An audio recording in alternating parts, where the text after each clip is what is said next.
Welcome to new TV Telugu. ముందుగా headlines. AP assembly స్పీకర్గా అయ్యన్న పాత్రుడు ఏకగ్రీవంగా ఎన్నిక. సభాపతి స్థానంలో కూర్చోబెట్టిన సీఎం, డిప్యూటీ సీఎం. అయ్యన్న పాత్రుడి గురించి సీఎం చంద్రబాబు కీలక వ్యాఖ్యలు. ఏ పదవి ఇచ్చినా ఆ పదవికి వన్నె తెచ్చిన వ్యక్తి అయ్యన్న.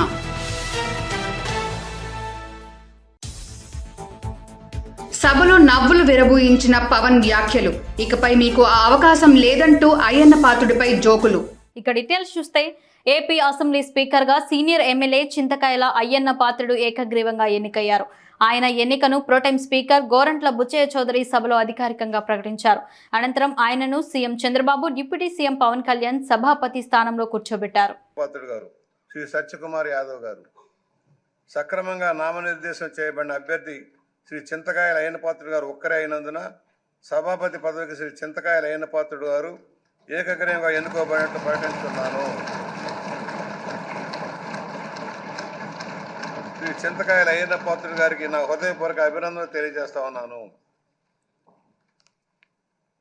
నా హృదయపూర్వక అభినందనలు అందజేయచ్చు సభాపతి స్థానం అలంకరించవలసిందిగా వారిని కోరుతున్నాను. శ్రీ చింతకాయల అయ్యన్న పాత్రుడు గారిని సభాపతి స్థానం తీసుకురావాల్సిందిగా సభా నాయకుడిని మరియు ఇతర పార్టీల నాయకులను కోరుతున్నాను. ఇది నాకు ఇచ్చేది.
ఏపీ అసెంబ్లీ స్పీకర్గా ఎన్నికైన అయ్యన్న పాత్రుడి గురించి సీఎం చంద్రబాబు కీలక వ్యాఖ్యలు చేశారు.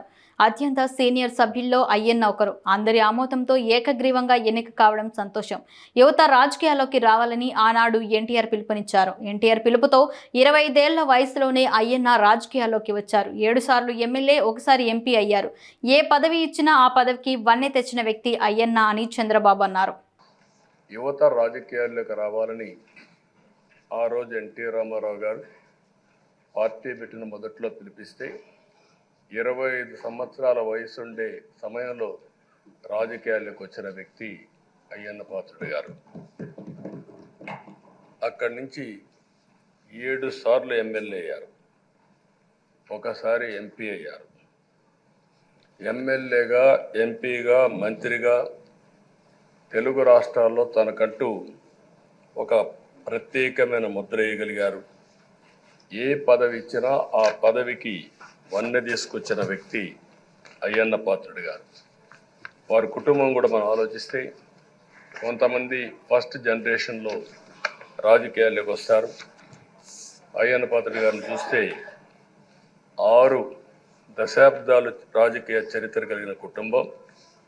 1962లో అయ్యన్న పాత్రుడు గారి తాత లచ్చా పాత్రుడు గారు స్వతంత్ర పార్టీ నుంచి పోటీ చేసి గెలిచారు.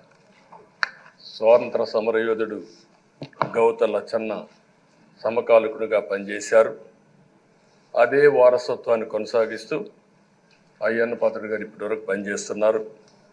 83, 85, 94, 99, 2004, 2014, 2024లో ఎమ్మెల్యేగా విజయం సాధించారు.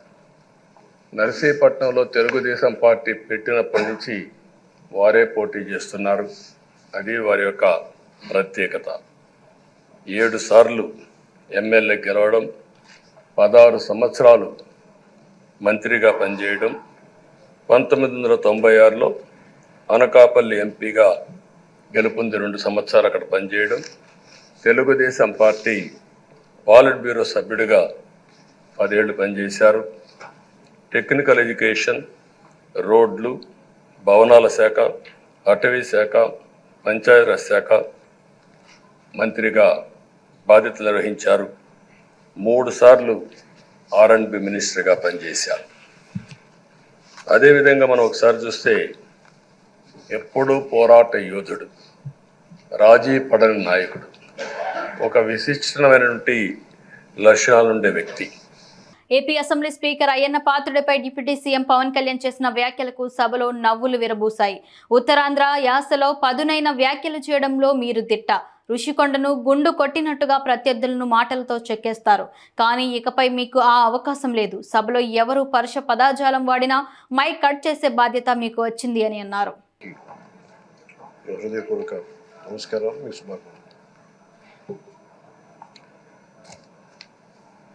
ఇది మొదటిసారి అసెంబ్లీలోకి అడుగు పెట్టడం. ఇలాంటి సుదీర్ఘ రాజకీయ అనుభవం ఉన్న దాదాపు 7 సార్లు ఎమ్మెల్యేగాను, ఒకసారి పార్లమెంట్లో అడుగుపెట్టిన మీకు, Panchayati Raj, technical education, forest, R&B అనేక మంత్రిత్వ శాఖల్ని సమర్థవంతంగా నిర్వహించిన మీకు ఈ సభాధ్యక్షుడు, ఈ స్పీకర్ స్థానంలో కూర్చోవడం చాలా ఆనందంగా ఉంది. ఎన్ని దశాబ్దాలు ప్రజలు రాజకీయ జీవనంలో ఎన్ని దశాబ్దాలు ప్రజలు మీ వాడి వేడి చూశారు. మీకు కోపం వస్తే ఋషికొండను చెక్కినట్టు ప్రత్యర్థులకి పదునైన ఉత్తరాంధ్ర యాసలో గుండు కొట్టేస్తారు. ఒకటే బాధేస్తా ఉంది సార్, ఇకపైన మీకు తిట్టే అవకాశం లేకపోవడం. కానీ ఇక మీద సభలో ఎవరు తిడుతున్నా దాన్ని ఆఫ్ చేసే బాధ్యత మీ చేతిలోనే ఉంది. మీరే మైక్ ఆఫ్ చేయాలి. అంటే మా చిన్నప్పుడు నేను చూసేవాడు, ఒకసారి అల్లరి చేసే అబ్బాయిని క్లాస్ లీడర్ చేసేవాడు చిన్నప్పుడు మా స్కూల్లో. కానీ ఇన్నాళ్ళు ప్రజలు మీ వాడి వేడి పలుకులు, మీ ఘాటైన వాగ్దాటి చూశారు. ఈ రోజు నుంచి రాష్ట్ర ప్రజలు మీ హుందాతనం చూస్తారు. డిబేట్స్ వెనకాల దాక్కుని సంస్కారహీనమైన భాషల్ని, భావాల్ని రకరకాల మాధ్యాల్లో విరజిమ్ముతూ ఉంటారు. దాని నియంత్రణ మీ ఆధ్వర్యంలో ఇక్కడి నుంచే మొదలవ్వాలి. ఇందాక సభా నాయకులు, గౌరవ ముఖ్యమంత్రి శ్రీ చంద్రబాబు నాయుడు గారు చెప్తారు, ఆడబిడ్డలు ఏ విధంగా నలిగిపోయారు ఈ రాష్ట్రంలో గత 5 సంవత్సరాల్లో. చిన్న లేదు, పెద్ద లేదు, ఎవరని లేదు. ఎవరన్నా సరే ఒక మాట మాట్లాడితే వాళ్ళు వ్యక్తిగతంగా దూషణ, సోషల్ మీడియాలో వాళ్ళని క్యారెక్టర్ అసాసినేట్ చేయటం, వాళ్ళు పెద్ద నాయకులు కావచ్చు, కార్యకర్తలు కావచ్చు, లేదా వాళ్ళకి ఎదురు తిరిగి ఒక ఒపీనియన్ చెప్పి ఎవరైనా సగటు మనిషి కూడా కావచ్చు. అది ఇక్కడతో ఈ రోజు నుంచి ఆగిపోవాలి అధ్యక్ష. అది మీ ఆధ్వర్యంలోనే మొదలవ్వాలి. గత ప్రభుత్వం తాలూకు సభ జరిగిన విధానం చూస్తే ఈ వ్యక్తిగత దూషణ ఇవన్నీ చాలా ఇబ్బంది పెట్టే ప్రజలు. ఈ రోజున వాళ్ళకి 11 సీట్లకు పరిమితం అయ్యారు, ఈరోజు లేరు, ధైర్యం లేదు వాళ్ళకి. విజయాన్ని తీసుకోగలిగారు కానీ ఓటమి కూడా ధైర్యంగా కూర్చుకునే వాళ్ళకి స్థాయి లేదు, వాళ్ళకి పారిపోయారు ఇక్కడి నుంచి. భావంలో ఉండే తీవ్రత భాషలో ఉండాల్సిన అవసరం లేదు. గుంటూరు జిల్లా తాడేపల్లిలో నిర్మాణంలో ఉన్న వైసీపీ కేంద్ర కార్యాలయాన్ని అధికారులు కూల్చివేశారు. ప్రస్తుతం ఈ భవనం నేలమట్టమైంది. 6 బుల్డోజర్లతో 2 అంతస్తుల నిర్మాణ భవనాన్ని పిల్లర్లతో సహా కూల్చివేశారు. కార్యాలయం కూల్చివేతతో తాడేపల్లి, ఉండవల్లి ఏరియాలో తీవ్ర ఉద్రిక్తత నెలకొంది. ఈ మేరకు ఆయా ప్రాంతాల్లో పోలీసులు బందోబస్తు చేపట్టారు.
కేంద్ర మంత్రి కిషన్ రెడ్డి ఇంటి వద్ద ఉద్రిక్త వాతావరణం నెలకొంది. నీట్ పరీక్షను రద్దు చేయాలని డిమాండ్ చేస్తూ కాచిగూడలోని ఆయన ఇంటిని విద్యార్థి సంఘాల నేతలు ముట్టడించారు. కాంగ్రెస్ ఎమ్మెల్సీ బాల్మూరి వెంకట్ ఆధ్వర్యంలో NSUI, SFI, AISF, PDSU, DYFI, AIYF, PYL విద్యార్థి సంఘాల నాయకులు ఈయన ఇంటిలోకి చొచ్చుకెళ్లేందుకు యత్నించారు. దీంతో పోలీసులు వారిని అడ్డుకున్నారు.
ఏపీ అసెంబ్లీలో సమావేశాలు ప్రారంభమయ్యాయి. మంత్రి నారా లోకేష్ మాట్లాడుతూ, ఎప్పుడు ప్రజల గురించి ఆలోచించే వ్యక్తి అయ్యన్న పాత్రుడు. 7 సార్లు ఎమ్మెల్యేగా, ఎంపీగా చేసిన అనుభవం ఉంది. అయ్యన్న అంటే ఓ పోరాటం, ఓ పౌరుషం. అయ్యన్న పాత్రుడు గారిపై అనేక అక్రమ కేసులు పెట్టి వేధించినా భయపడలేదు. నాకు ఎప్పుడు సలహా కావాలన్నా మీతో సంప్రదించా. ఒకే పార్టీ ప్రజల అజెండాగా ముందుకెళ్లిన వ్యక్తి మీరు అని అన్నారు. స్పీకర్గా ఎన్నికైన అయ్యన్న పాత్రుడు గారికి నా హృదయపూర్వక శుభాకాంక్షలు. అయ్యన్న పాత్రుడు గారు అంటే అందరి పాత్రుడు. ఎప్పుడూ ప్రజల గురించే ఆలోచించే వ్యక్తి. అధికారంలో ఉన్నా, ప్రతిపక్షంలో ఉన్నా ప్రజల సమస్యలు ఎట్లా పరిష్కరించాలని ఆలోచించే వ్యక్తి అయ్యన్న పాత్రుడు గారు. అయ్యన్న పాత్రుడు గారు అంటే ఒక పోరాటం, ఒక పౌరుషం. ఇప్పుడే పవనన్న అన్నట్టు క్షణికావేశం కూడా ఉండేది. ఇప్పుడు ఇంకా అవకాశం లేకుండా పోయింది. 1983లో విశ్వవిఖ్యాత నడసార్వభౌమ స్వర్గీయ నందమూరి తారక రామారావు గారు ఆనాడు తెలుగుదేశం పార్టీని స్థాపించినప్పుడు 25 సంవత్సరాల వయసులో మీరు ఆనాడు పోటీ చేశారు, ఎమ్మెల్యే అయ్యారు. ఆనాడు భారతదేశంలోనే సెకండ్ యంగెస్ట్ ఎమ్మెల్యేగా అయ్యన్న పాత్రుడు గారు నిలబడ్డారు. 25 సంవత్సరాల వయసులో మీరు మంత్రిగా కూడా అయ్యారు. 7 సార్లు శాసనసభ్యుడిగా, ఒకసారి ఎంపీగా కూడా మీరు ఉన్నారు. 7 సార్లు ఒకే నియోజకవర్గం, నర్సీపట్నం నియోజకవర్గం ఏ అదృష్టం చేసుకుందో నాకు తెలియదు, కానీ 7 సార్లు కూడా నర్సీపట్నం నియోజకవర్గం ఎమ్మెల్యేగా మీరు నిలబడ్డారు. 16 సంవత్సరాలు మీరు మంత్రిగా చేశారు. చూస్తే టెక్నికల్ ఎడ్యుకేషన్ కానీ 3 సార్లు R&B, forest, environment, science and technology, Panchayati Raj గ్రామీణాభివృద్ధి శాఖ మంత్రిగా కూడా మీరు చేశారు. ఈ హౌస్లో ఎవరికి పక్కన ఒక అదృష్టం నాకు దక్కింది. మీ తర్వాత పంచాయతీరాజ్ గ్రామీణాభివృద్ధి శాఖ మంత్రి అయ్యేదో అవకాశం నాకు దక్కింది. ఆనాడు మీరు ప్రారంభించిన పనులని పూర్తి చేసే అవకాశం నాకు ఇచ్చారు.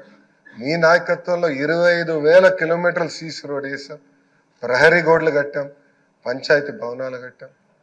గ్రామాలు కూడా ఆనాడు యుద్ధ ప్రాతిపదికంగా తాగునీటి పథకాలు కూడా కలిసి ఏర్పాటు చేశారు. అంతేకాకుండా నాకు ఎప్పుడు సలహాలు కావాలన్నా, సూచనలు కావాలని మీకు ఫోన్ చేసేవాడిని, మిమ్మల్ని అడిగి తెలుసుకునేవాడిని. ఆనాడు పంచాయతీరాజ్ గ్రామీణాభివృద్ధి శాఖ మంత్రిగా నేను ఇన్ని పనులు చేయగలనంటే దాని వెనకాల మీరున్నారని ప్రజలందరూ కూడా తెలియజేస్తున్నాను.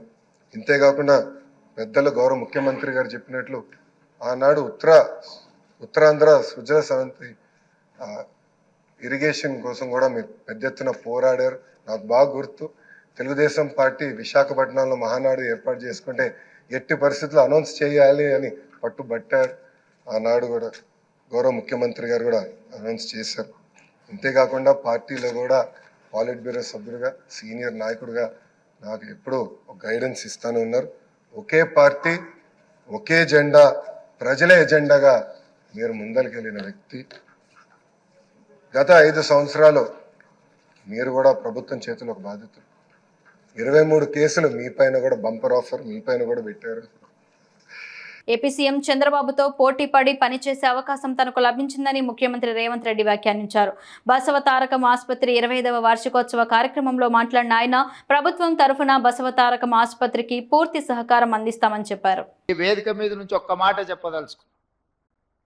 మనలో ఉన్న ఆట నైపుణ్యం వెలికి రావాలి, ప్రజల గుర్తింపు జరగాలంటే నైపుణ్యం కలిగిన ఆటగాడితో పోటీ పడాలి అని పెద్దలు చెప్తా ఉంటారు. ఈరోజు పక్క రాష్ట్రంలో నారా చంద్రబాబు నాయుడు గారు ముఖ్యమంత్రిగా బాధ్యత చేపట్టిన తర్వాత అభివృద్ధిలో, సంక్షేమంలో వారితో పోటీ పడి ఈ రాష్ట్రాన్ని ముందుకు నడిపించే అవకాశం నాకు వచ్చింది.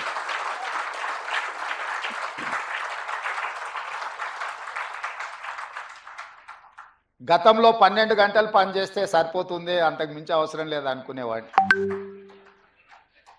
కానీ ఇప్పుడు వారు 18 గంటలు పనిచేస్తే నేను 12 గంటలతో సరిపెడితే కుదరదు. కాబట్టి మా అధికారులకు, మా సహచరులకు మనం కూడా 18 గంటలు పని చేయాల్సిందే. అభివృద్ధి విషయంలో, సంక్షేమం విషయంలో పోటీపడి ఈ 2 తెలుగు రాష్ట్రాలు ప్రపంచానికే ఒక రోల్ మోడల్గా నిలబడాలి అని నేను భావిస్తున్నాను. ఆ దిశగా మా ఆలోచన, మా విధానాలు, మా నిర్ణయం ఉంటుంది. అందులో భాగంగానే తెలంగాణ రాష్ట్రంలో చాలా హాస్పిటల్స్, అంటే ఇది Hyderabad is the hub for hospitals, కానీ నా ఆలోచన హెల్త్ టూరిజం హబ్ను ఒకటి క్రియేట్ చేయాలని మా ప్రభుత్వం ఆలోచన చేస్తుంది. ప్రపంచంతోనే పోటీ పడే విధంగా ప్రపంచంలో ఉండే అన్ని జబ్బులకు సంబంధించి ఇక్కడనే వైద్యం అందే విధంగా ఒక హెల్త్ టూరిజం హబ్ని డిజైన్ చేయాలని ప్రాథమికంగా మేము ఒక అంచనాకు వచ్చినాం. శంషాబాద్ ఇంటర్నేషనల్ ఎయిర్పోర్ట్ చుట్టుముట్టూత స్థలాన్ని సేకరించి ఒక 500 నుంచి 1000 ఎకరాలలో ప్రపంచంలో ఉండే రాణించిన ఈ రంగంలో పేరుగాంచిన సంస్థలను అన్నిటిని కూడా రప్పించి అక్కడ వాళ్ళకు అనుమతులు ఇచ్చి ప్రపంచ దేశాలలో నుంచి ఎవరైనా హైదరాబాద్కి వెళితే ఎలాంటి జబ్బుకైనా వైద్యం అందుతుంది అనే విధంగా తీర్చిదిద్దాలన్న ఆలోచన మా ప్రభుత్వం చేస్తున్నది. ప్రధానంగా హెల్త్ ఆర్గనైజేషన్స్లో పనిచేసే డాక్టర్లే కానీ నిపుణులకు తెలుసు, ఈరోజు మన దేశంలో అత్యధికంగా మిడిల్ ఈస్ట్ కంట్రీస్ నుంచి చాలామంది పేషెంట్స్ ఇక్కడికి వచ్చి వైద్యం చేయించుకొని వెళ్తున్నారు. వాళ్ళకి రావడానికి పోవడానికి అవసరమైన విమాన సౌకర్యాలే కాదు, విమానాశ్రయంలో దిగిన తర్వాత కూడా వాళ్ళకి ఎలాంటి ఇబ్బంది జరగకుండా ఒక గ్రీన్ ఛానల్ ఏర్పాటు చేసి మిడిల్ ఈస్ట్ కంట్రీస్ నుంచి ప్రధానంగా ఇక్కడ వైద్యం కోసం వచ్చే వాళ్ళకందరికీ కూడా ఒక అద్భుతమైన సౌకర్యాలు ఏర్పాటు చేయాలన్న ఆలోచన మా ప్రభుత్వానికి ఉన్నది.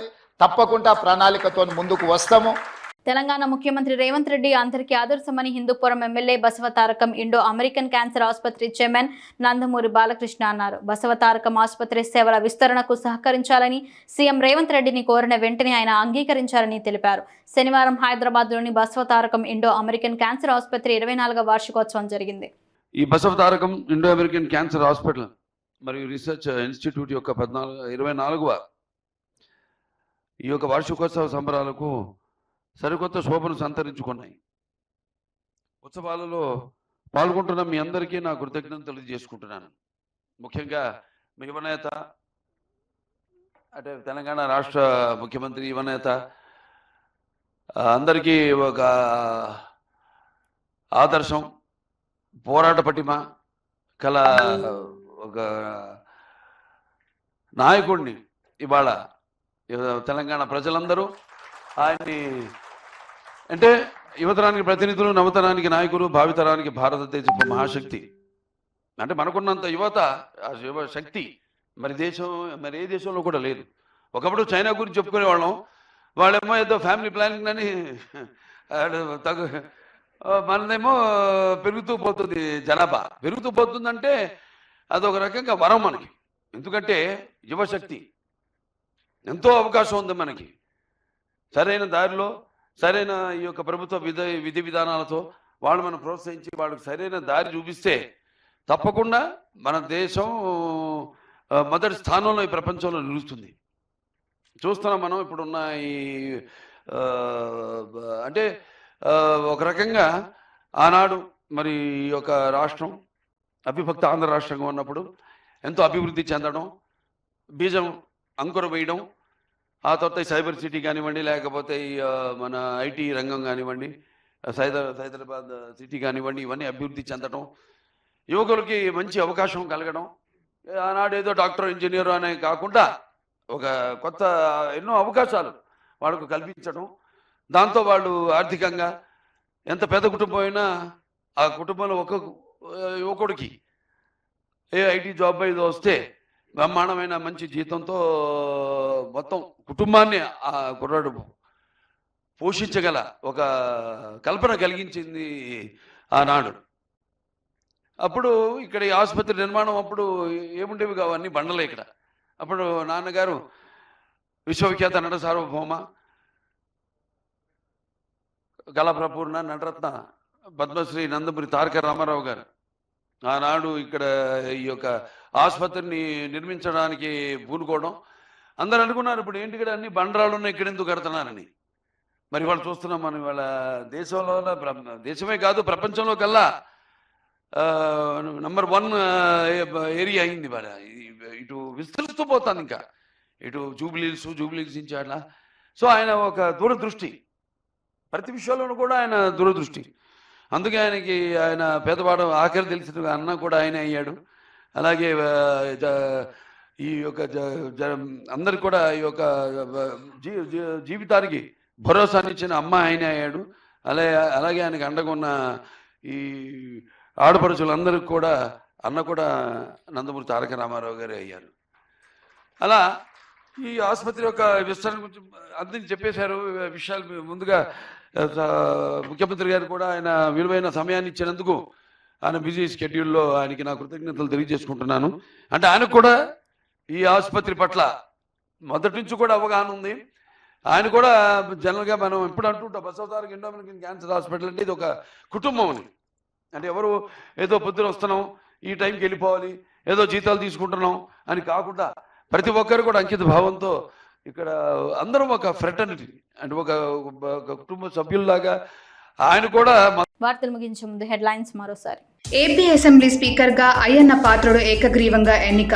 సభాపతి స్థానంలో కూర్చోబెట్టిన సీఎం, డిప్యూటీ సీఎం. అయ్యన్న పాత్రుడి గురించి సీఎం చంద్రబాబు కీలక వ్యాఖ్యలు. ఏ పదవి ఇచ్చినా ఆ పదవికి వన్నె తెచ్చిన వ్యక్తి అయ్యన్న.